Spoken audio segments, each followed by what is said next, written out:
online at iriejamradio.com. It's Irie Jam Radio Sports. Sports Caribbean. Sports. This is Irie Jam Sports, and I am Errol Walters. Next on the decks. Irie Jam Radio Sports. So excited, you made my day. Sports Extra. The World Athletics Championships in Tokyo. And now sports commentaries. I'm Errol Waters. Tune in with Amelia Sports, Daniel Jarrett, and Kamal Forbes on Irie Jam Sports. 97 point. Number 1. HD3. Live coverage of the World Athletics Championship. IrieJamRadio.com. Turn up. Tell someone about 97. The HD3. Irie Jam Radio. We will be bringing you all the news, all the excitement, all the attractions. Sports Extra with Errol Walters. Irie Jam Radio. Sports. Tune in.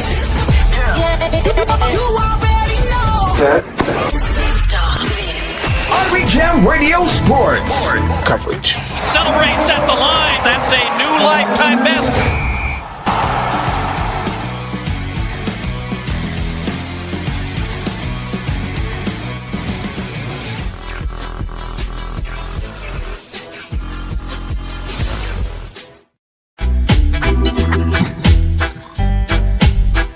It is Tuesday, the 16th day in the month of September. And you're locked into that 97.1 FM HD3 across the New York tri-state area.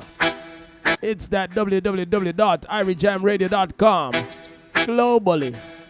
And it's that Irie Jam app, whether you get it in the Google Play Store or Apple App Store, in every nook and cranny, right there in your pocket. I'm your host, your presenter, your DJ Roddy G, and this is another episode, Roddy for the Road.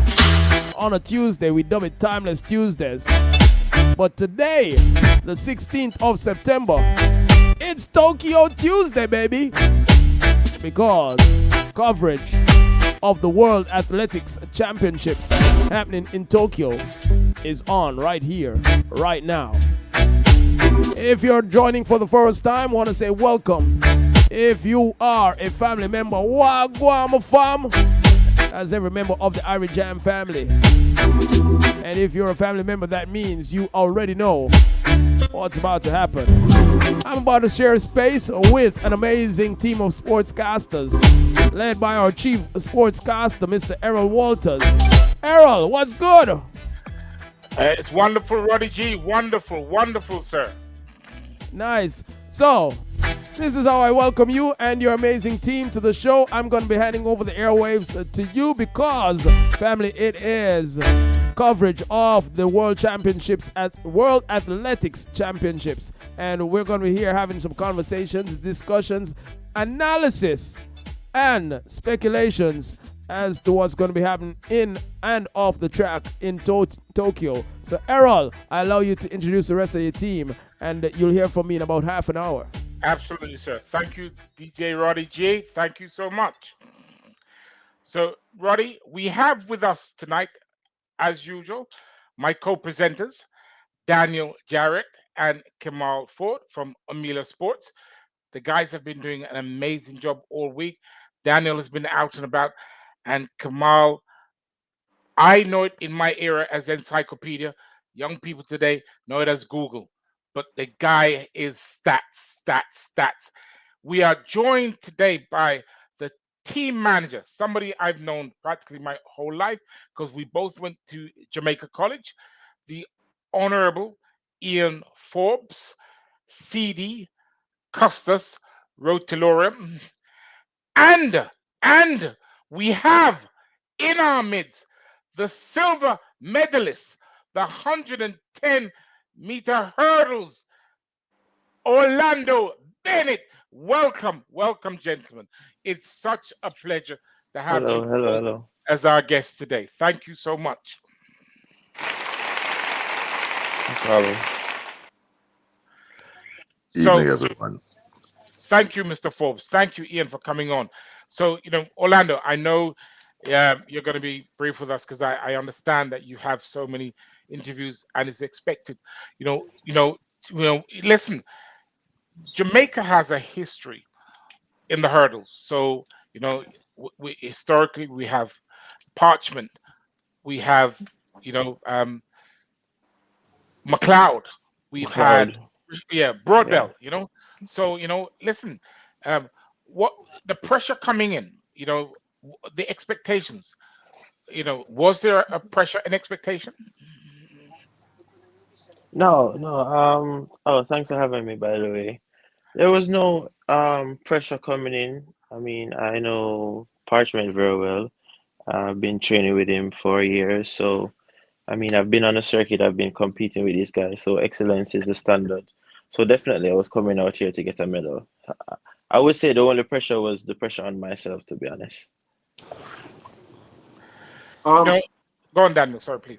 Yes, Orlando. I know that Jamaica is very big on music, and we have the diaspora listening as well as persons across the tri-state. We have persons listening from our Facebook as well on Omilia Sports page. What type of songs do you listen before these type of races? When it is that you want to get yourself charged up and ready to go.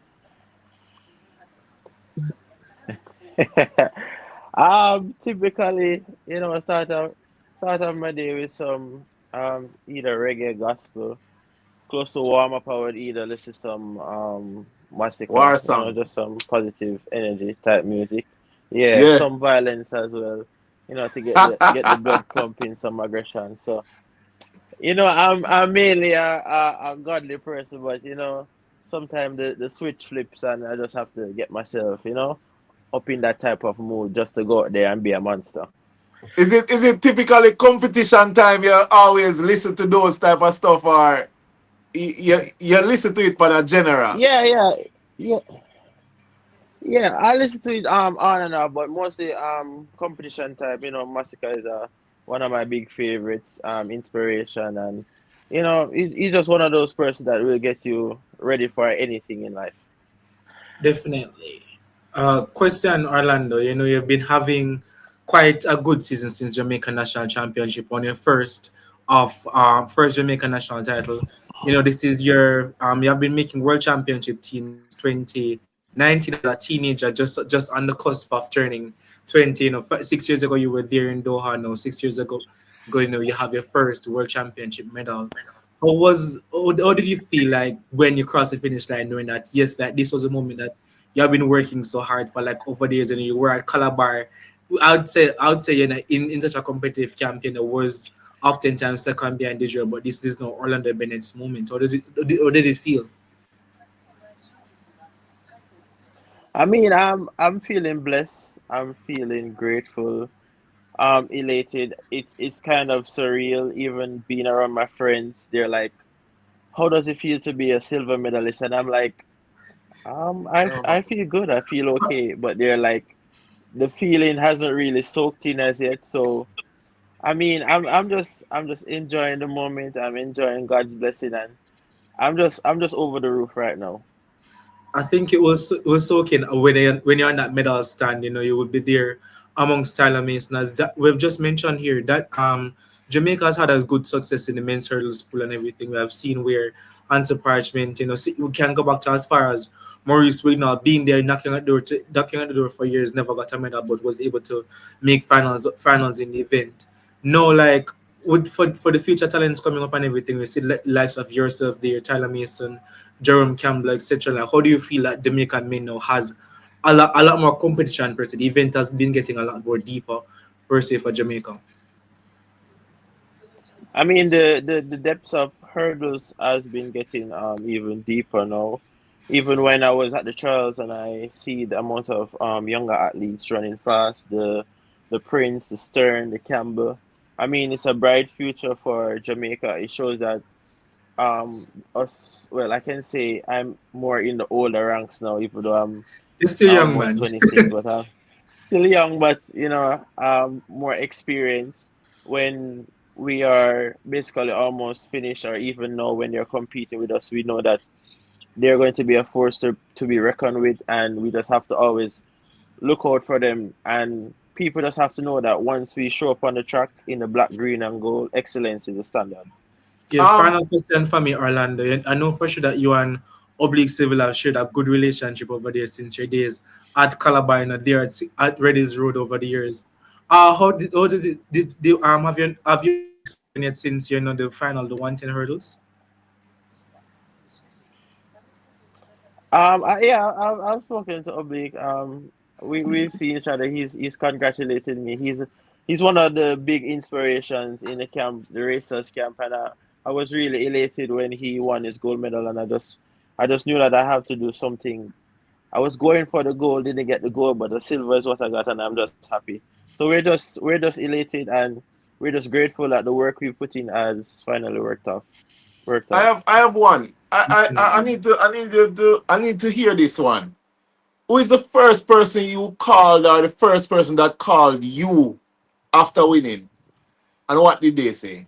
If you can share. Um, um, the first person I called, would must have been my fiance or my dad. I mean, family is really important to me. They're my backbone, my support. So, interestingly, after the semifinals, I had a very rough race because me and the Spanish guy we were hitting arms throughout the entire race. So I basically had to fight to get that win. So I mean, after the semis, I was speaking to her and she was like, "Okay, calm down, take it easy." I mean, it got into the final, so just focus on the next thing. And when I called her after the final, she was crying, and my dad was Wow. like, "Good job, well done. We finally did it." And I was just happy, I was just happy right Yeah. now. So, Yes. Orlando, Speechless. so Orlando, you said it hasn't sunk in yet, but you know, this is your first medal, right? So, just kind of describe for our viewers, our listeners, the emotions, from winning, getting the silver medal, collecting your medal, going back to the hotel, amongst your teammates. Just describe for us this feeling, because you must be on cloud It, nine. I mean, as I told the interviewers before, like I've experienced so many failures. It's like it's almost close to unbelievable that I've actually finally achieved my goal. When I went through the line and I saw myself in second place, clear, no debating, no waiting.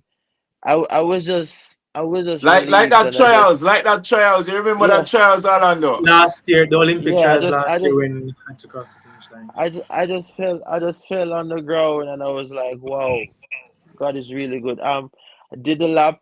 Me and Cardell are like cool competitors. I really like competing with him, and we had a good talk. Tyler is a fierce competitor from high school. We coming up from high school up to the pro level. Me and him has been at it, making teams. This is his first team, but we've always been going at it. I mean, after the race, it was a long process. Doping, blood, urine. I didn't get back to the hotel till like 2 in the morning, and then I Wow. I got something to Wow. eat. I couldn't even sleep because the adrenaline was still pumping in my body, But I mean, at the end of the night, I had to give God thanks, say a word of prayer, and just grateful right now. Orlando, you know what is beautiful about what you just said? You said that you've lost so many times that, thinking about winning was not on your mind, even though you knew that you were coming in such good form and you knew you had the ability to go for the gold. So, what is the message that you're saying to the younger generation that's coming up, that are losing, that might be giving up hope? What message can you send to them? I can tell him that last year making the Olympic team, I was actually working and training. I had a morning job and I was training in the evening. Still made the Olympic team, still made the finals. And before that season, I was on the brink of giving up, almost quitting track and field completely. And my friend said, "No, give it another year." And it just all comes down to faith. having faith in God, having the patience, having the realization that one day a miracle can happen and things can work out. And you have to just keep being resilient, not giving up. I look up to all the greats, the Hansel, the Shelley, the Daniel Williams, you name them. And over the years, I've spoken to them from I was younger, and they've given me so much motivation, so much inspiration. Even Shelley, the other day, we were at the Diamond League, and she was like, "Yeah, you're young. You have like 10 more years left in the sport." And I was like, 10. So don't give up. Just keep believing in yourself, keep putting in the work, keep trusting the process, and just enjoy the journey because I mean, none of us knows what the future holds. We just have to just keep putting our foot forward. And you talk about your faith, because I understood faith when I got married. My wife is a devout Christian, and you know understanding faith and understanding my religion, it has allowed me as a person to understand myself and to start trusting the process and believing, and even times when I've been let down. So I'm so in admiration of you and your faith. When did this start for you? Your faith and your I, beliefs. I mean, I've always been a Christian growing up. But the God-centered headband started just as I went pro. I used to wear it on the back of my vest when I used to run for Calabar. So it's just a way of me showing that once I line up, whether it's good, whether it's bad, I mean, God is the reason that I'm there because, they say that every day above ground is a blessing. So even if the day doesn't work out how I want it to, I'm just grateful for being alive, grateful for being around, grateful for the ability to chase my dreams. So that's why I wear the God centered headband. Um, Orlando, I know for sure that like heading into the championship overall, like just your career in general, you're worthy at Calabar, doing extremely well. But at the same time, many persons necessarily did have like Orlando Bennett as hey, this the top athlete of everyone because he competed in a tough era as a junior with such a athletes such as DJ Russell and Damian Thomas. How did you manage to keep yourself grounded in the sense that hey, I am here now, I may not be winning, and that sometimes I know for sure that got frustrating to you because like what probably question is that hey, what am I doing wrong? I'm attending training, I'm being disciplined, I'm trying my best with my diet, with everything. Like what really kept you grounded to say that yeah man, you're going to continue despite not winning all those times? I tell you a secret, right? Um, I take discipline to a different level. I actually went to GC Foster previous last year just to do a course in massage therapy, just to learn the anatomy of the body. And after learning that, I learned certain stuff, what to do, what not to do, what helps, what doesn't help. Dieting is a major thing for me. I actually, interestingly, I traveled with a scale over to Tokyo this year just to make sure that I'm in the right set of calories, I'm eating the right set of food, the right amount. Because sometimes an extra spoon of rice can be, a little bit pleasureful. But I mean, I have to maintain that discipline. So it all comes down to me creating a structure, me creating a regime where I have this knowledge and I apply the knowledge. My friends see me take like 10 pills a day and they're like, "Why you need to take so much?" And I'm like, "Well, I did this research, this help for that," and you basically understand what I'm saying. So even from high school, I've been super disciplined. I've been hardworking. I've always given my best. I've always given my all in training, even when I'm running with oblique and he's jogging beside me. I'm still running hard.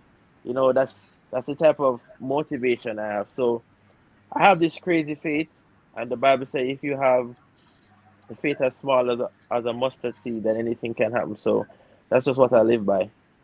real quick, Orlando. I wanted to just get a little bit more insight on something you said earlier. You said last year you were also working. Yeah, yeah. I was working. I was doing a This is a a, a full-time job in job. the You were mornings. You are doing a full-time job I, while training. it wa- Tell us a little bit it more was about that. basically part time. Some I won't get into the depths of it, but some unforeseen circumstances happened, and I had to make some ends meet.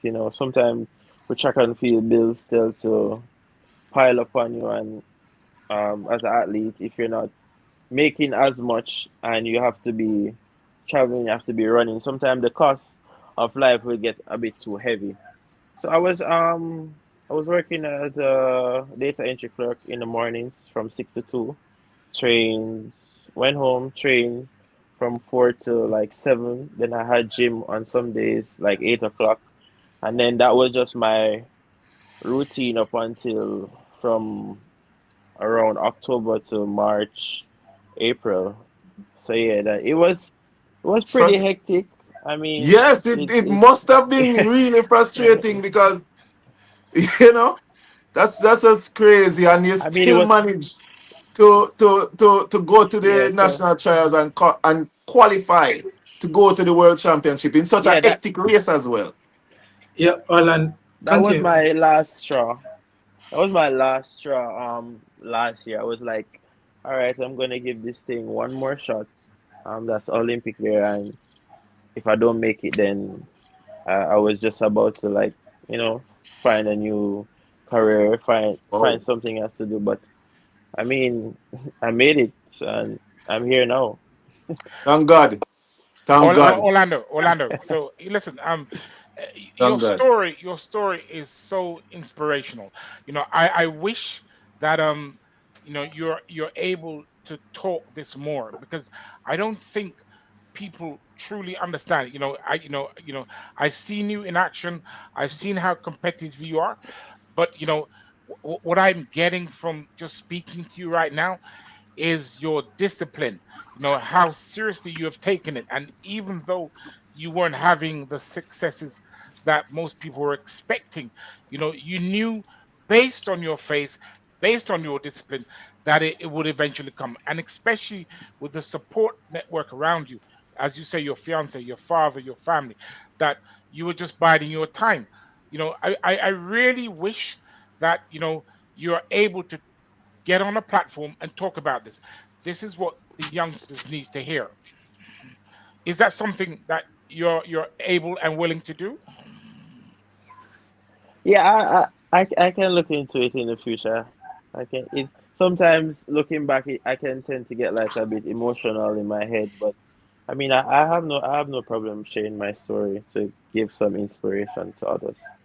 So listen. Now you're the silver medalist. How are you going to celebrate? Your season is Uh, now ended. It's ended on a high. What is Orlando Bennett going to do to celebrate? And when he gets back home, what is the first thing that you got planned to do? You and your fiance, your family. Tell us exactly how a silver medalist is going to celebrate. Earlier getting into I the man mean, business, you know. I mean, first and foremost, get on that podium, collect my medal, and then I'm gonna tour Japan, probably go to the theater, do some activities. When I get back, well needed rest, go on some vacation, and just relax and just get ready for next season. Yeah. So Orlando, next year is the Commonwealth Games, right? Do you have in intentions of going? I know for sure it's an off season per se. Any intentions of going over there? Um, I haven't reached that far yet. I haven't reached it. I'd no, have no, to discuss with my management and my coach and wonderful. see what they have planned. So Orlando, Okay. listen, yeah. we are delighted that you are able to come to us. Your story, as I've said before, is super inspirational. You are a credit to your team, your family, to your discipline, to your faith. We wish you all the success now and going forward. It's been an absolute pleasure having you on. Daniel, thank you for reaching out to Orlando. I honestly thought, listen, you'll be out there, and because right now you are the star of the show, so everyone wants you. For you to take the time out to come and give us the history and your journey and your story, We are totally, totally chuffed to bits, and we appreciate you so much. So thank you from the bottom of our hearts, and we wish you all the very best. Blessings. Respect, Thank you very Orlando. much as Thank you so well. much for coming. Yeah, Tell no Tyler we problem. want to talk to him as well. Tell Tyler we want to talk to him. All right, no problem. Yeah, bro. All right, Blessings. guys. Thank you so much. So, ladies and gentlemen, we have the esteemed Mr. Ian Forbes, who has been waiting in the wings. I think we're going to have a break. And then when we come back from the break, we're going to hear from the team manager, Mr. Ian Forbes, the Honorable Ian Forbes. DJ Roddy, are you going to?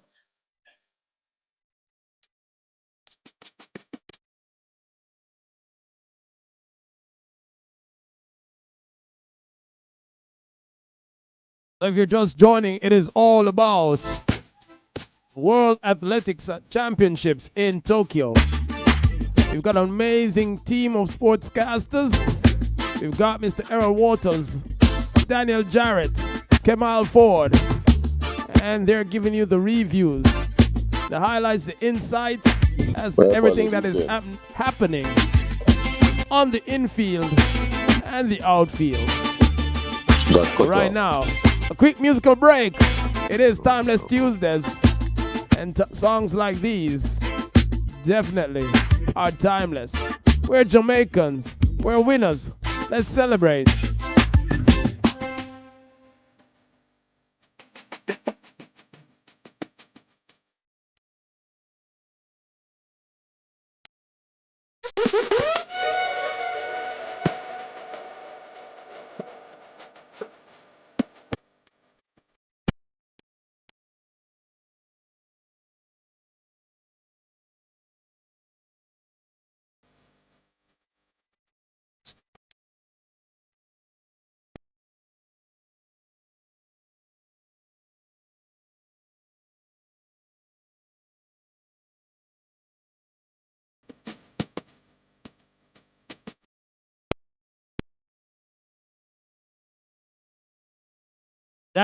That song dedicated to everyone who knows that they're a winner, who have that dedication, that stick-to-itiveness, that tenacity of purpose. We also have a purposeful conversation, and we've got a very special guest with our sportscasters. So without further ado, Errol, it's back over to you. Thank you. Ladies and gentlemen, we have the esteemed team manager, the Honorable Mr. Ian Forbes, CD, Costas Rotalorum.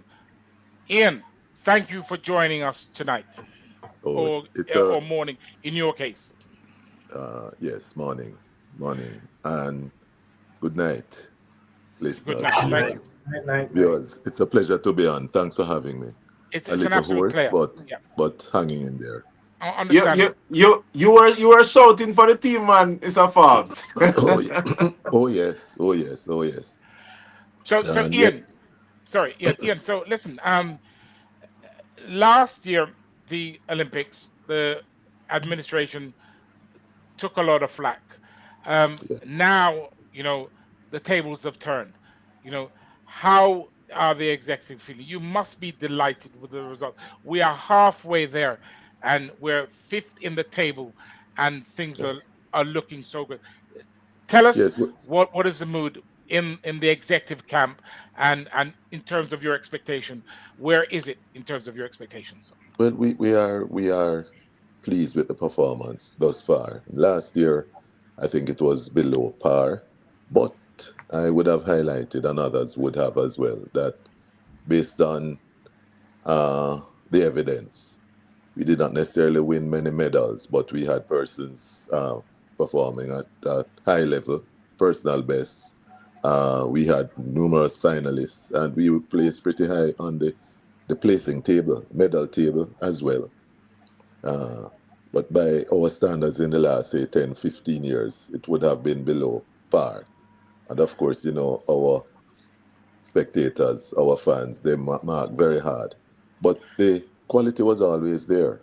And we're not necessarily surprised that at the outcome thus far at these championships. We would have had, well, we're on for 5 medals, and of course, there are a number of others who would have had personal bests.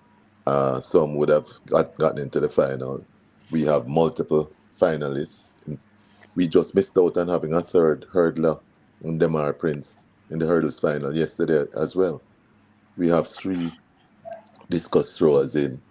We have 2 male long jumpers in the final, and we have 2 triple jump finalists on the female side. So these athletes are very talented. A lot of them are transitioning from the junior level to the senior level, and others would have paid their dues. You just spoke with Orlando, fine young man, represents himself and his country very well. Yesterday, I probably would say it's a tale of 2 hurdlers. Hurdlers who have gone through a lot of adversity, a lot of challenges, and have risen.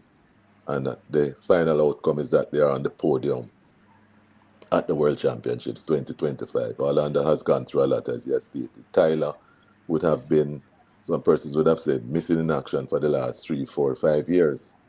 And boom, he has broken through. He'll be on the podium alongside Orlando. These things we really feel very good about how things have evolved and how things are evolving as we move forward. So you're the team manager, right? Now, so there's a lot resting on your shoulder. I know you have a team, but what have you done differently to Paris for Tokyo? There's not necessarily much difference, Errol. And let me big up my team. I have 2 wonderful assistant managers, Mrs. Juliet Parks and Mrs. Helene Francis. Of course, we have on the technical side our technical leader, Mr. Maurice Wilson and his team. We have the massage therapists, we have the doctors, the physiotherapists. So it epitomizes the whole essence of teamwork. And of course, there's another major ingredient, and that is Totori, the prefecture of Totori, who we've had a relationship with for the last 18 years. World Championships in Osaka, 2007. We were there camping. Fast forward to Beijing in 2015. We also camped in Totori. And of course, most recently now, 3rd time around, we camped there from the 1st to the 10th of September. And the accommodation, the facilities were first class, and the hospitality second to none.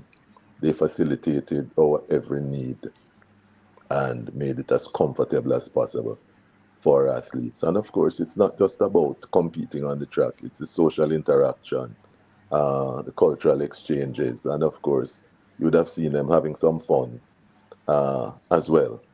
So it's not just work, work, work. There's a little play involved, and the athletes know when to switch on and switch off and when to zone in, and they have acquitted themselves very well. I'm very proud of this bunch of athletes, even how they express themselves, handling the interviews.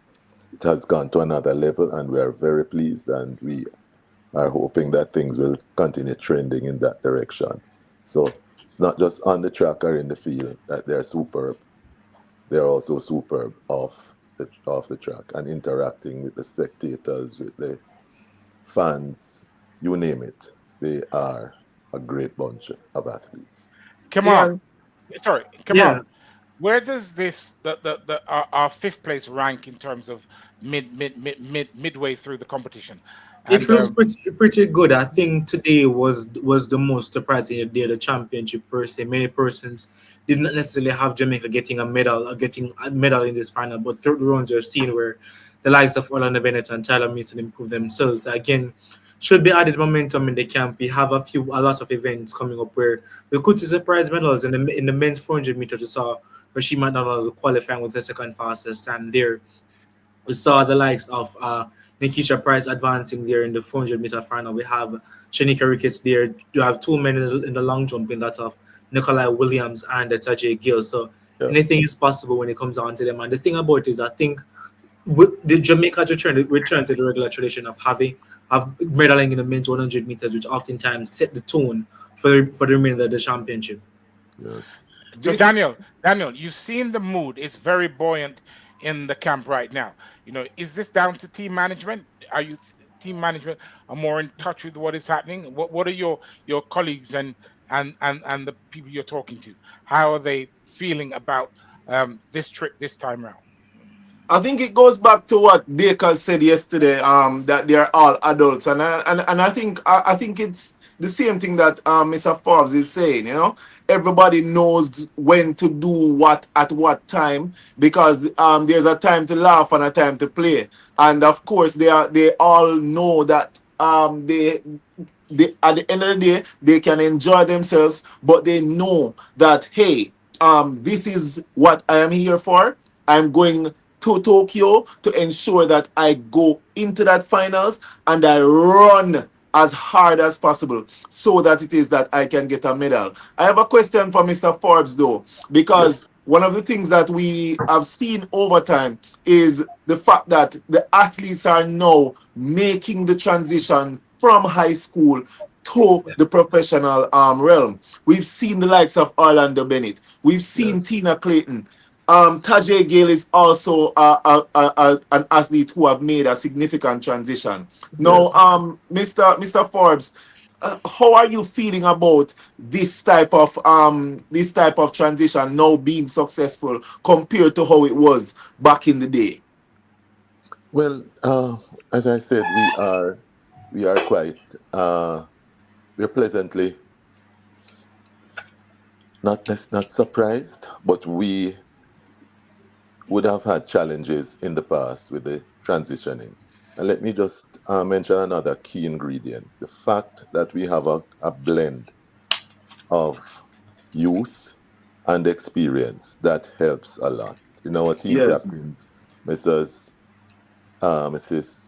Fraser Price and Bakers, they would have been around for a while. We have persons like Shanika Ricketts, a young Yes. veteran, and others who would have been there, done that, would have performed at the highest level, would have accomplished much alongside these up and coming athletes. They would have been mentoring some of them. The younger ones would have had role models there to emulate.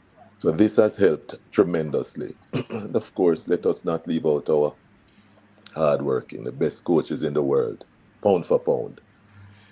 So it's a matter of all these things coming together, all the ingredients coming together to facilitate this situation. Of course, the federation would have invested as well, even in terms of execution of meets. Not all our athletes are able to get into Diamond League meets or the big meets. So we try to facilitate as best as possible with our preparation meets. And we would have seen some of these athletes even coming through those preparation meets. And of course, the signs would have been there. So when they move on to the bigger stage, they feel that they belong there. Yeah. So all these ingredients would have helped. We have had camps at the junior level, preparation camps as well. So all these would have come together to bring us to this point. And of course, there's a lot more work to be done. As I say, and work is burning in the fields. Verbet opus in campus, not to throw I that know in. that very, very well. Absolutely. So, Yes, so Ian, there's a lot of work still burning, but yeah, we Ian. are satisfied in how things are moving forward. Yes, sir. Yeah, man. So listen, we have been spoiled. Historically, we've been spoiled. So we have high expectations, and we are doing tremendously well. How do you follow up on this when we are looking at Beijing in 2027 and LA in 2028? I know even though you're here and you're thinking about Tokyo, you're also thinking about Beijing and LA. What are the plans that are in place? And also, I have noticed that Usain Bolt is in Tokyo. He has been absent from athletics for a while. World Athletics has brought him back in purely truly because they're talking about the the games next year. The Ultimate Shelley, Championship. the Ultimate Championship. Shelley and Fraser might be bowing out this year. What are the plans for these athletes, like Shelley and Fraser? I know this work in progress, but is there anything that you can share with our viewers, our listeners? With respect to? Shelly-Ann Fraser, these athletes as they step down and they go back into their private life, how do we keep them in the sports? Like I said, Usain Bolt has been absent from athletics, but he's back in Tokyo now. Yes, it's really good to have Usain here. And of course, this would have given the team a boost as well, having him here in Tokyo. Shelly-Ann has said this is her last championship. I suspect that might be the case, but with Shelly-Ann, you never know. You never know. And she just keeps going and going like the Energizer Bunny. But it's hard to, or very difficult to see Shelly-Ann in the future not being involved in some way, shape, or form with track and field. Uh, so I see her continuing somehow in the sport, and I think she has a lot more to contribute as we move forward. And just describe for us. Listen. We've got 5 medals. What is the mood like? How the athletes that are yet to compete? We know they're adults, they're seniors, they're professionals, but there still has got to be so much euphoria going on that as the team manager is saying, guys, okay, relax. We still have more days to go. How are you managing that? Well, we've had team meetings, and of course, we ask the athletes not to put too much pressure on themselves. Try to relax as best as possible. But naturally, uh, that's easier said than done. I personally am not one who predicts a certain medal count. My approach is you have put in the work, trust the process, focus, go out there and execute to the best of your ability. Once you do that, the medals will come. And I think that's what these athletes have been doing. Some persons say some have been surprising. There might have been one or two surprises, but as I said, the work has been put in. They have been prepared physically and mentally as well. But of course, there's still a lot more work to be done. But I'm cautiously optimistic that they will continue doing well throughout these championships. And if we think we've seen surprises, there might be a number of other surprises to come. So I'm confident that this team will acquit themselves very well. And looking forward, I think the future is bright. So, Ian, I've just got a question in from a viewer. As an agent, I fully understand it, but someone was asking, can you elaborate on the Sanique Walker situation? Okay, that matter was raised earlier. The situation is Sanique was selected as an alternate. The alternates do not travel unless called upon in an emergency situation. They do not travel. We had a withdrawal of Rochelle Clayton. This was on the 8th of September, which was pretty late. Sanique would have participated at NACA Championships. World Athletics, a few weeks before, mentioned that all female athletes competing at the World Championships needed to be tested, the SRY genetic test, which would determine gender, and that's a requirement moving forward. Athletes were scattered all over the world. Our athletes compete on the circuit, and there's some here. What we did, we engaged a lab here in Jamaica to carry out these tests, CariGen labs. It proved very difficult getting all the ladies together, but we saw an opportunity at NACAC to have these tests done, at least for the ladies this side of the world. We flew the technician up to collect the samples. NACAC we also facilitated NACAC, who reached out to us.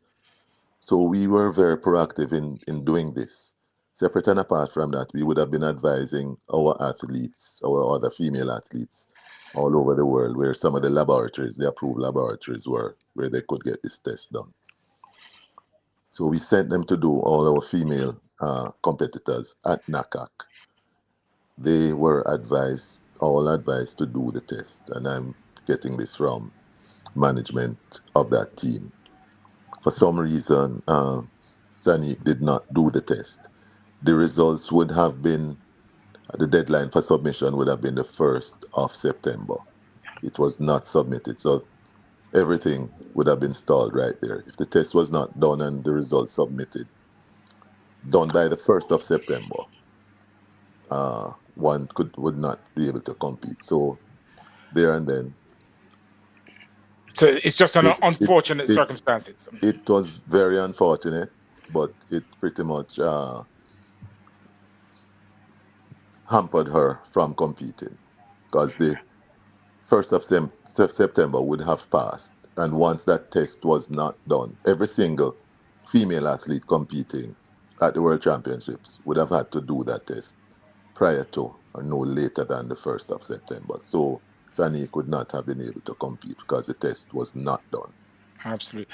Yeah, we saw emotions going high, and we just realized, that because we know how hard the administration works, and sometimes I think the public just gets the wrong end of the stick and really runs with a story. So I'm so happy that you're able to clarify. Yes, And sir. yeah, And I just hate to say we tried as best as possible. We flew the technician up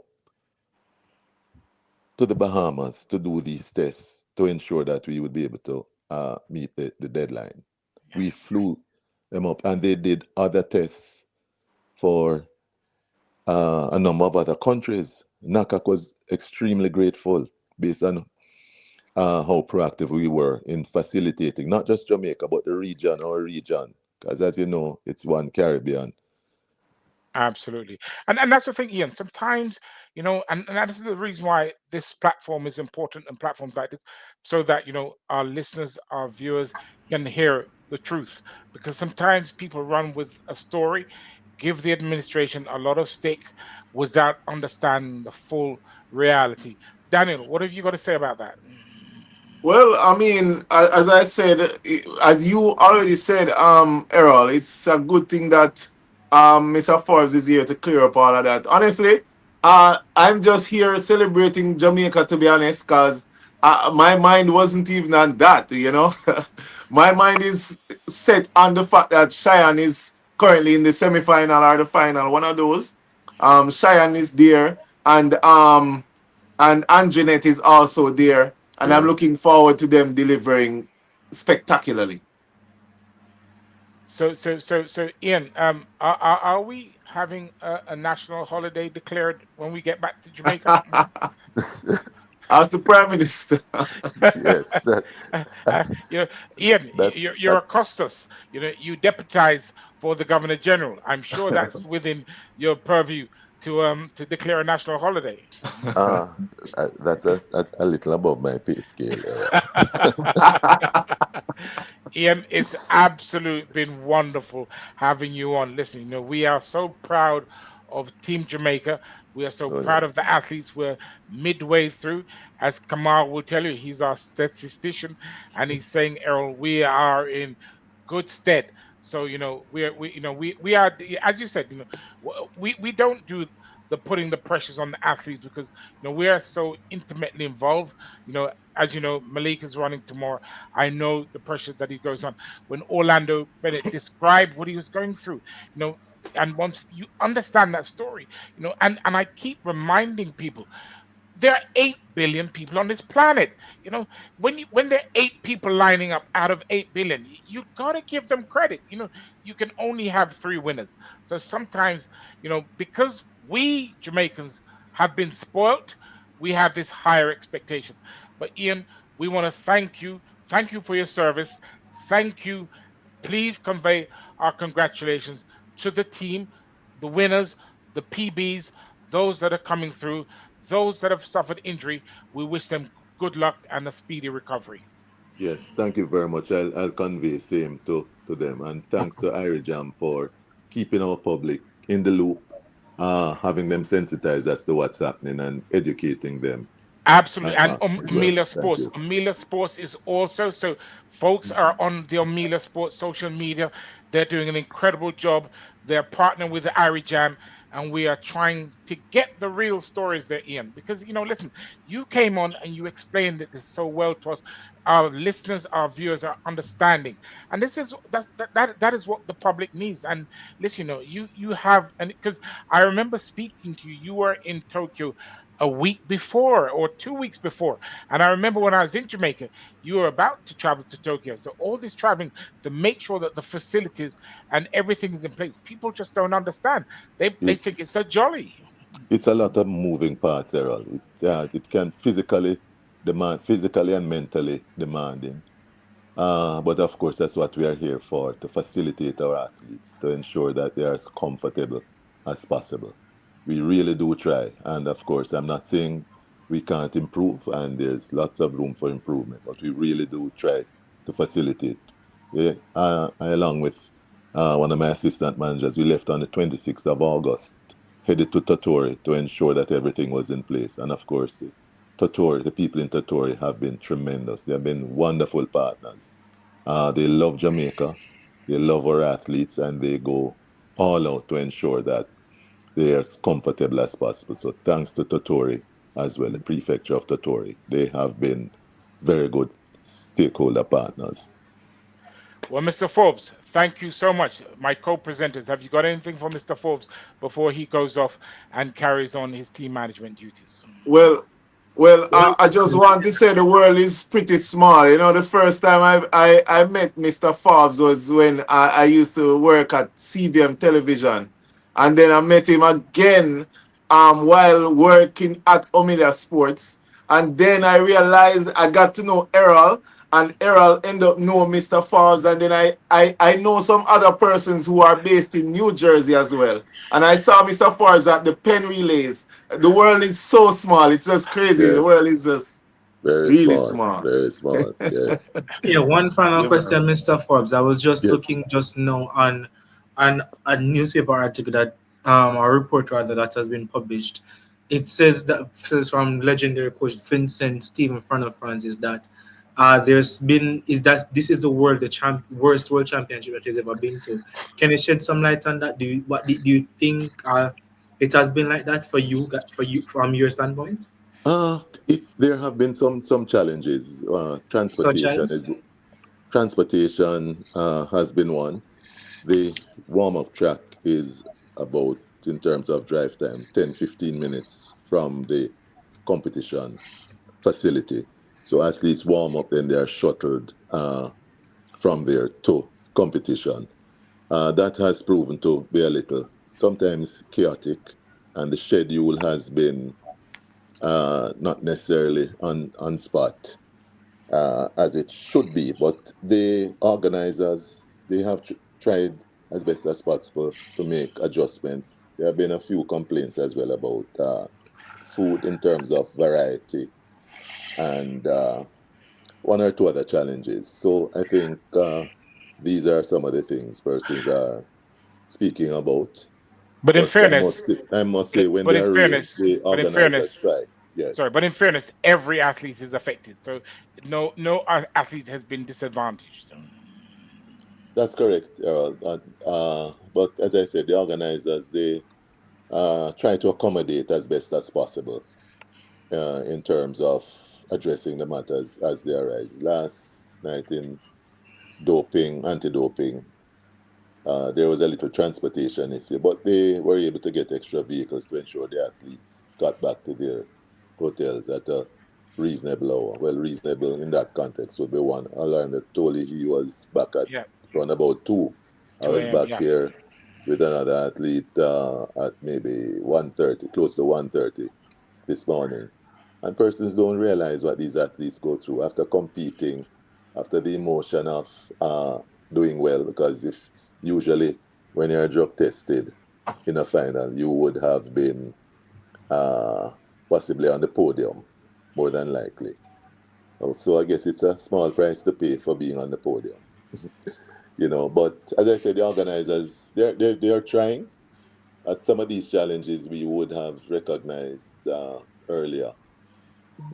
But Mr. Forbes, hopefully, moving forward, they'll improve. But I would give them reasonable grade. Thank you. Mr. Forbes, we want to thank you so much for coming on, sharing, informing us. Our viewers are so appreciative. Irie Jam so appreciates you taking time out. Amelia Sports, all those that are logged into Amelia Sports, Irie Jam, we are so appreciative. Thank you. And as I said before, please convey our best wishes to the team and good luck for the rest of the championship. Thank you I very much, cer- sir. You're most welcome. And thanks again for having me. And all the very best to you and your listeners, viewers. Thank you very much, sir. Bye-bye. Blessings, Mr. Forbes. Take care. Yeah, man. Thank you. So, viewers, now we're coming up to the hour. That is when Irie Jam goes live, but I'm going to stay here with my co-presenters. So please jump over to Amelia Sports because we're going to continue this discussion because we have another scintillating day coming up, and I want to hear predictions from Daniel, and I'm going to put Kamal on the spot. So jump right over to Amelia Sports and continue the conversation. We want to thank you for joining us. I hope you've been enjoying it. Daniel, it's been a fantastic half a week. How's it been for you? I was reflecting today on about that same 110 hurdles, and I would have thought about the Tokyo 2020, the same Tokyo.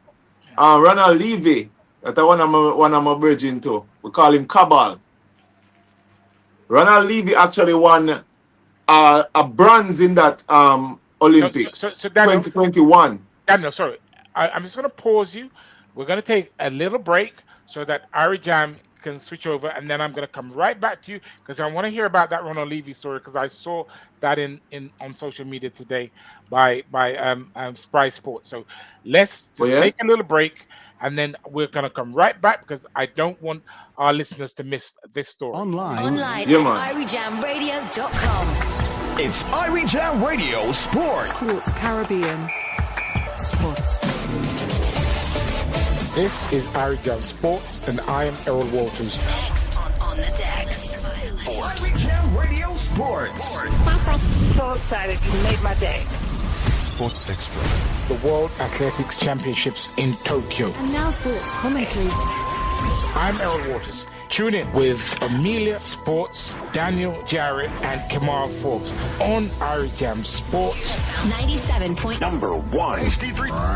Live coverage of the World Athletics Championship. IrieJamRadio.com. Turn up. Tell someone about 97. The HD3. Irie Jam Radio. We will be bringing you all the news, all the excitement, all the attractions. Sports Extra with Errol Walters. Irie Jam Radio. Sports. Tune in.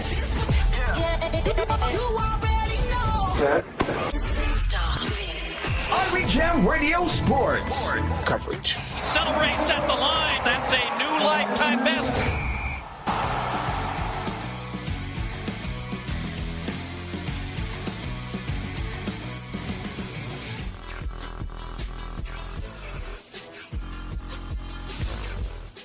online at IrieJamRadio.com. It's Irie Jam Radio Sports. Welcome back. Daniel, you are the envy of all the platforms. You're bringing these guests that everybody wants. Orlando Bennett, how are you going to top that? You're going to bring Oblique tomorrow? What are you going to do? I'm gonna try and see if I can get through to Oblique. Earl, the crazy thing is, I remember I was at the trials and Usain Bolt showed up.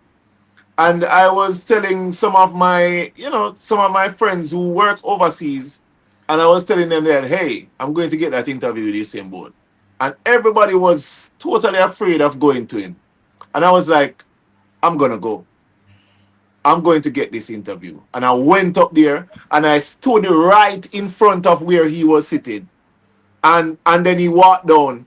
And as he walked down, I said to him that, yo, Usain, I want an interview with you, And he was like, yeah, man, no problem, man, my general, And right after I interviewed him, Anderson was there too. I saw right? that. That's Anderson Emerald. Anderson actually was the one who videoed it. And then I told you saying that, listen, my brethren want an interview with it. And he was like, yo, you know, say you're smart, you know. But yeah, man, that's just me. I always try to find a way to get those interviews in. I'm very fearless when it comes on to my job. Very, Listen, very fearless. we've seen that. Listen, we can only say thank you, Daniel, for the guy you brought on, Daniel Dakers yesterday, Orlando today. Like I said, Kamal, how's he going to top that? How is gonna top that? I mean, he could bring the legendary Sheldon Fraser Price on. You may never know. Daniel is a man with the connections, of course. You know, worked under the wings of Sheldon Fraser Price while he was at UTech a couple of years back. So yeah, Daniel has the connections. So Daniel, you were telling us about Levy. I saw that story today.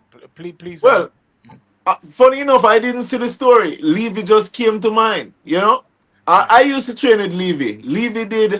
Levy did 4 hurdles before Frana brought him to that 110 hurdles, right? Yeah. And while he was training, he was troubled with injuries, right? And then that grade 3 hamstring injury, that was what really prevented him from, getting the best out of track and field.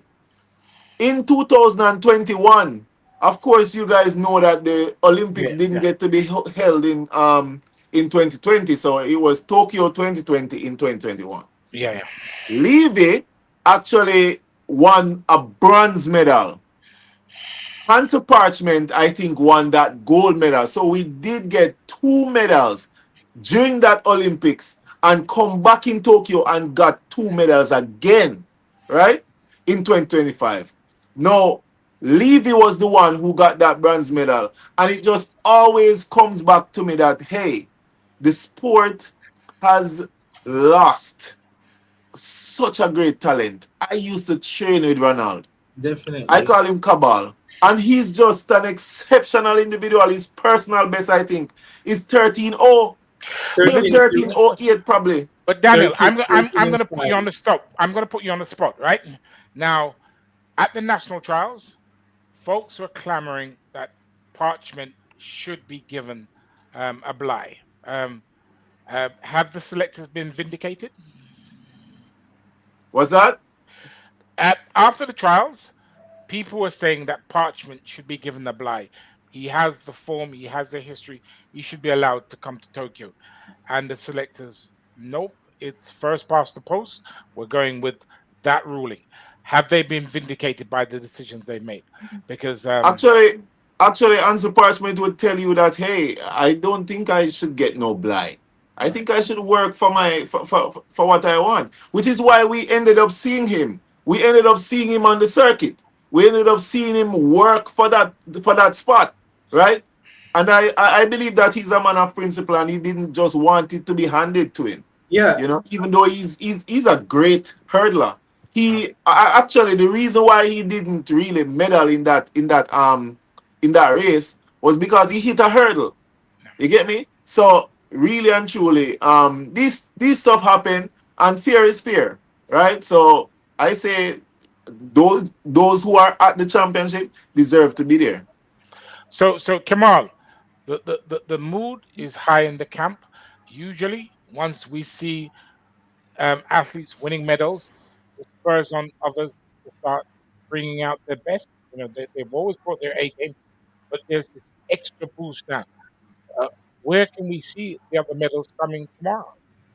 Definitely. I mean, it's a potential surprise medalist, and I say this with he's one of my favorite athletes. A lot of persons might disagree, but Rasheen, oftentimes called Big Boy McDonald, is someone who is very much surprising. A national championship is slower than he could have made the qualifying time. Came here and 44 in the heats, 44-0 in the semifinals. Again, from that MVP track club, should be able to deliver. He has a good lane in the final. Lane 5 should be able to run an excellent race. The key major contenders such as Matthew Hulton Smith, Olympic silver medalist, is out. Mazala Samakanga, Olympic bronze medalist, is out. And Jacoy Patterson of the US gets lane 2 after having such a successful season. It's going to be Botswana versus the rest of the world in that event. And Oshie McDonald should be able to snatch a medal. In the women's 400 meters as well, Nikisha Price is there in lane 2. that race is going to be the battle of the 48s and 49s because all ladies had to run under 50 seconds to make that final. So Nikisha Price could sneak up there. We have seen where Paulina has looked a bit, the Olympic champion, World Olympic champion, my lady Paulina of Dominican Republic has looked a bit vulnerable. Can't get you may never know if Nikisha Price can snatch a medal there. In the women's triple jump, we have Sanique Walker. Men's long jump, we have uh, Nicola Williams and Tajay Gale, very much consistent. And I'm just excited to see how will these athletes compete over the next couple of days. So listen, are you worried that Rashid was cramped after the semi-finals? No, we saw a similar thing on Sunday night for them in the 400-meter semi heats actually was somewhat limping, went back, got some recovery, and I think the fact that athletes have 2 days to recover between both all the rounds is actually working in their favor. I actually spoke with Rasheen. I call him Mac 11. I'm a brethren too. So Rasheen said that he's okay and he will be going up in that final and doing the best that he can. I am very impressed. It actually came as a surprise that 44-0, and so I didn't get to see the race. All I'm doing is just wishing my brethren them all the best, But I heard that he ran 44.8 and I see it on the computer and I was like, bro. 44.3, yeah. Yeah, 44 what? 03. 03? 03, yes. 03, yes. 44.03. But Daniel, I thought it was 08. Daniel, he said he's going to medal. That's not what he said. No, I heard he said that he's going to medal in a post-race interview, man. He said he's going to medal. Oh, he said it. Okay, then cool. Yeah. So that means that we can look forward to at least a 43 national record thereabout. What is our national record at the moment? 43.94 done by Rashid McDonald 10 years ago at the Beijing World Championship. So he has the national record. Yes. Wonderful. Now listen, so Stacey Ann Williams, she came in with a sub 50, but in her semifinals went out hard, and it looked like her legs wasn't able to carry her through. Yeah. Nonetheless, she ran a fantastic race. Are we seeing the women improving so much? Is that because of Sydney that everyone is having to up their game? Which is I don't think it's even Sydney really. The women's 400 meters now has become a sprint where in order to get to a race, to get a lead in the Diamond League, you have to be a sub 50 runner. In Stacey's case, she ran a good first round. Semifinal was not necessarily good for her. Even when you look at those 3 semifinals, it was like night and day among those 3. Again, the top 3 actually based on times came from the 3rd semifinal with Sydney McCoquin-Levrone running 48.29 seconds American record. They had Amber Anindi of Great Britain running 49.38 seconds, and Nikisha Price there making the final in 30 at 49.40 seconds. The other semifinals, which you would have expected NASA to go faster, she ran 49.8 and 49.8. Same thing for Paulina, which NASA ran 49.1 2 days prior. So, would you wrap the medal around Sydney's neck, or are we seeing NASA? She has form, she has pedigree. Listen, I do believe that Sydney McCoquin-Levrone is putting herself in good contention to win that gold medal. She mentioned that she could have run. She ran about like 330 meters, which is saying that she has a lot more in the tank for her finish. These ladies are going for something immaculate where we're in store for the first time to see 47 seconds, which I don't think that has happened only before Daniel and I were born. So yes, something special is coming in that women's 400 meters. The last time we saw 47 was way back in the 80s. That time. So listen, Daniel, Rashawn had a scare. I've been speaking to Akili today, but I didn't ask him about that. Have you spoken to you said you spoke to Rashawn. How's he feeling? And did that jolt him into listen? I can't mess around now. I've really got to get out there and I've really got to put hell to leather. Well, all I did was wish him all the best and let him know that, yo, we're cheer for you and we're there for you, right? So that's it. At this time, prior to the races, one of the things I tend to just do is to just reach out to everyone and just wish them all the best, you know. And sometimes they will have a conversation. Sometimes they just jump onto social media and just jump off. I know what that feels like. I know what the tension feels like, and really and truly, yeah, that was just it. I really just wanted to just let him know that, hey, we're there for you, right? Just a quick comment on Stacey and situation and stuff like that. So again, I am very proud of Stacey. Sub 50 seconds is not a normal thing. Stacey and Nikisha would also share a relationship.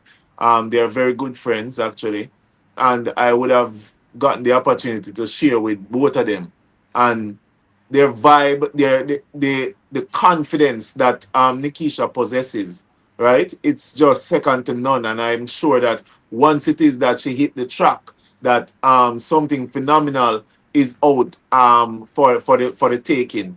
I want to also say though about Sydney McCaslin-Levroni. Um, I expect her to take gold. She has really messed up my medal table, to be honest. With that run, looking so calm after 300 and odd meters, right? So I expect her to take gold. I expect her to dip under 47 and leave that field in a similar way that she would have left the field when she's hurdling. So I'm really looking forward to seeing how that race turns out. And also, I am looking forward to seeing the men's 4 hurdles as well.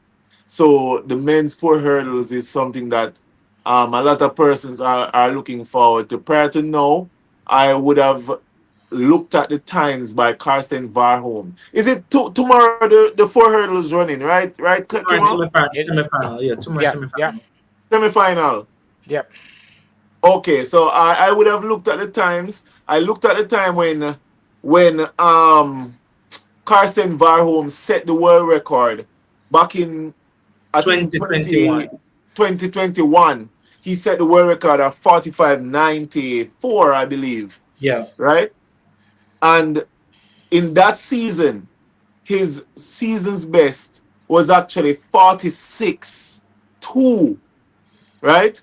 Which was the world record at the time as well. Which was also the world record at the time. This season, his season's best is 46.2. And that for me, based on how he has been running, confirmed to me that at that time when he ran that 46.2, that Karsten Varholm was in world record breaking shape. And if it is that this stands, then we will probably be seeing a world record, a new world record by Karsten Varholm come hurdles. But we can also see that top 3 being disturbed. But I don't want to talk. I'm heavily invested, so I'm not even going to talk about it. I don't even want to jinx it. But listen, Kamal, is the track fast? Definitely. We have seen Melissa Jefferson Wooden equal Elaine Thompson here as stadium record of 12.61. We have seen Ditaja Kambunji broken Jasmine Camacho Queens stadium record of 12.26 in the 100-meter hurdles. We have seen Sydney broken the stadium record, stadium record for the women's 4. For breaking Shani Miller-Weber's record, 49.36 to 48.36 to 48.29. Today we have seen where Oblique Seville has broken Marcel Jacobs' stadium record. It was 9.80 now to 9.7 seconds, so 7 seconds. So it's pretty fast. Like China, Tokyo deserves more championship in the future. Wonderful. Boy, based based on how they are describing that heat, boy. Yeah, minus heating. The track is fast. I probably need to try to Yeah. lift up the truck and put it in Jamaica or the US or Yeah, somewhere. So because I'm hoping you're not saying we move the championship to October or November because no. that would be the longest season ever. But listen, gentlemen, so we got the 200. We haven't talked about the 200 for the women because Julian Alfred is out, right? Melissa clearly is favorite. Is Sharika? Daniel, you talk so much about Sharika. Do you feel that she's gonna find form, and can we see an upset on the card? Yes, yes, yes, yes, yes, yes. 100 times yes. Yes. Kamal, Sharika is is in he being form. emotional? Is he being emotional, or I don't is think is he's necessarily is being emotional. Emotional. I think Sherika Jackson is in decent form enough to medal, but I don't see her winning the 200 meters. I think the women's 200, Sherika Jackson is in good position to get at least a bronze medal, given what I've seen this season with the likes of minus Julian Alfred, with still the likes of Brittany Brown, Melissa Jefferson Wooden, Anavia Battle, Amy Hunt, and even Dinasha Smith as well. It's going to be a tough run for her, but definitely see her getting a bronze medal in that 200. I'm going to put my cards on the deck and say Brittany Brown is not beating Sherika Jackson in that race. Okay. gentlemen? We'll all have a dollar wager on that. All right. Okay. Yeah, man. I'm up for that. Well, gentlemen, listen. It's been an Oh, and Earl, yes, sir. on the men's side, because the Yeah, heats are coming up tomorrow. that's correct. On the men's side, Brian Lavelle Yeah. is the dark horse in that 200 meters. My field is Noah Lyles. I'm starting to not be as sure about Kenny B, but Noah Lyles, let's see the Tobago and Kenny Bednarik. I can't change my predictions, but if there's ever going to be a disturbance of that top three, it's going to be Brian Lavelle. Yeah, and honestly, I think even that 200 meters, as well, as much as you have Noah probably being the weak link in that event, I'd probably risk it and put Kenny Bednarik. We have seen where he has not necessarily been the strongest after that 100 meters. So let's see what happens. And he has only beaten Noah Lyles twice, which was actually at the Olympics when he earned those double silver medals. So are you saying that Adrian Carr and Christopher Taylor have to look to Commonwealth Games and beyond that this No, is I'm not saying that they have the potential, especially Kerr this season. I think with Christopher Taylor's situation, his progression was a bit rushed in time for the championship, and I think had the championship been like probably in December, Chris would have been running sub 20 by that time. But that's just where it goes. Where it goes. He has had a good comeback, good run and everything. It should be all things be equal 2026, 2027, heading into the next Olympic cycle. He should be able to produce something massive. I'd say sub 20 and potentially flirting with 43 seconds over the 400 as well. But Kemal and Daniel, his switch from the 4 to 2, was that a wise move? Should he have stuck with the 4, or do Yeah, you think that I don't think I think he was just trying to combat really. Again, the 400 meters is quite a brutal event where you see the men had to be running 44 lows to make in the final. Again, in Chris's case, he's still learning the 200 meters, still PB and everything, and everything. He should be good. The 400 meters a lot more work, a lot more endurance and everything, a lot more background work, and just assuming that he didn't necessarily have the background work, even though he came back running for under 46 seconds after being away for such a long time. Daniel? For me, I believe that I don't think it's an issue switching his main event. Actually, I don't think that the 200 meters is even foreign to a Christopher Taylor who would have competed in this same event at the junior level, right? He would have competed in the 200 meters at Champs, World Youth, and he has been doing well, right? When he just started, I remember when he just went into the senior ranks, I think he ran a race against the same big boy. Big boy was in that race. That is Rasheen McDonald. And if you know Rasheen McDonald, he's a very good 200-meter runner as well, right? And Christopher Taylor actually came out victorious during that race. that was the time when I said to myself, "Oh wow, this guy is really someone to is really a force to be reckoned with." Right? So Chris Taylor, moving to the 400 and trying his luck, no problem. I actually do think though that he is a very a better 400-meter runner, but trying the 200, that's fine with me. Wonderful. Gentlemen, it's been an absolute pleasure. I can't wait to gather tomorrow night because I'm really, we're gonna so much to unpack. It's gonna be absolutely incredible. I listen. I'm wishing now that the championship goes on for another week or two because I can't wait to see who Daniel's gonna bring up tomorrow. Daniel, listen, you are the envy of all the platforms.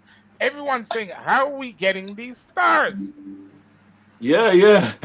I'll try to get someone else for us tomorrow. I'm going to Wonderful. work on it hard, hard, hard, you know. My contacts come from my involvement in the sport as well as, the fact that I used to work in media. I was a producer actually. So that too, that's when I had to interact with a lot of people. Even I met Ian through being a producer. So yeah, man. No, no, it's been an absolute. Well, listen, we can't go without saying thank you to our producer, Electra, who we've never seen. We only get a letter. We got an envelope saying, "Guys, be ready." Our engineer, Nigel, who's absolutely fantastic. Louis Grant, who is spectacular, and together all three have created this amazing platform that we can have amazing guests on, and the conversations have been riveting. I don't know if there's any more data in that encyclopedia, but I'm sure. Come on, listen. How far back do you go? Um, How far back do I go? I'd say from from the 80s until now, try my best to basically like have knowledge of foundation persons within the sport, persons who have created history, such as the Donald Corries, the Herb McKinley, the Arthur Wins, the Merlin Otis, Juliet Cuthbert, Cuthbert Flynn, the Tina Lawrence, the Sandra Farmer Patricks, and the list goes on and on. Wonderful. Well, gentlemen, listen. Listen. It's been an absolute pleasure. Thank you, guys. Thank you so much to our listeners, to our viewers on Amelia Sports. I hope you've been enjoying this. It's been absolutely brilliant for us, and we look forward to doing it again tomorrow. Have a wonderful good night, good evening, good morning, wherever you are tuning in from. Stay safe, stay blessed. Thank you. Blessings. Online at IrieJamRadio.com. It's Irie Jam Radio Sports. Sports Caribbean. Sports. This is Irie Jam Sports, and I am Errol Walters. Next on the decks. Irie Jam Radio Sports.